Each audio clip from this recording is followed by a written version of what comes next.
வணக்கம் நண்பர்களே. நம்ம சங்கர் சேலம் ஒரு பில் அனுப்பிச்சுட்ருக்காரு. எப்படின்னா கிலோமீட்டரை செக் பண்ணி அனுப்பிச்சிருக்காரு. டாடா இஎஸ் கோல்டு பிஎஸ்6 சிஎக்ஸ் வண்டி 4 கீர் வண்டியோடைய பெட்ரோல் எந்த அளவுக்கு போட்டிருக்காரு அப்படின்றத மைலேஜை கரெக்டாக செக் பண்ணி அனுப்பிச்சிருக்கிறாரு. முதல் முறையாக அந்த டேங்கை ஃபுல்லாக பண்ணி எடுக்கப்பட்ட கிலோமீட்டர் ரீடிங் வந்து பார்த்திங்கன்னா 18,458 கிலோமீட்டர்.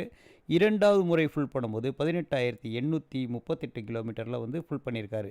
இந்த இரண்டுக்கு இடையில வந்து நடந்த ஒரு விஷயம் என்னென்னு பார்த்திங்கன்னா, ஓடின கிலோமீட்டருடைய அளவு வந்து 380 கிலோமீட்டர் வந்து வண்டி ஓடி இருக்குது. பிறகு வந்து பார்த்திங்கன்னா 20.74 பாயிண்ட் வந்து பெட்ரோல் வந்து போட்டிருக்காரு. மீண்டும் ஃபுல் பண்ணியிருக்காரு. அப்படி ஃபுல் பண்ணும்போது 380 கிலோமீட்டருக்கு அந்த 20.74 பாயிண்ட்டை ஃபுல் பண்ணி பார்க்கும்போது நம்மளுக்கு வந்து இதை மைனஸ் பண்ணி பார்த்தா நம்மளுக்கு 18.3 கிலோமீட்டர் வந்து இந்த பெட்ரோல் வண்டி வந்து கொடுத்துருக்குது. 18.3 கிலோமீட்டர் ஒரு லிட்டருக்கு வந்து நம்ம வந்து எடுக்கலாம். டாடா இஎஸ் கோல்டு பிஎஸ்6 பெட்ரோல் வண்டி. இப்படிக்கு நம்ம பாடி பில்டிங்கோடைய அமைப்பே பார்த்திங்கன்னா வெயிட்டான தொட்டியில் இவ்வளோ கிலோமீட்டர் வண்டி கொடுத்துருக்குது அப்படின்னா இது ஒரு பிரமாதமான ரிசல்ட்டு.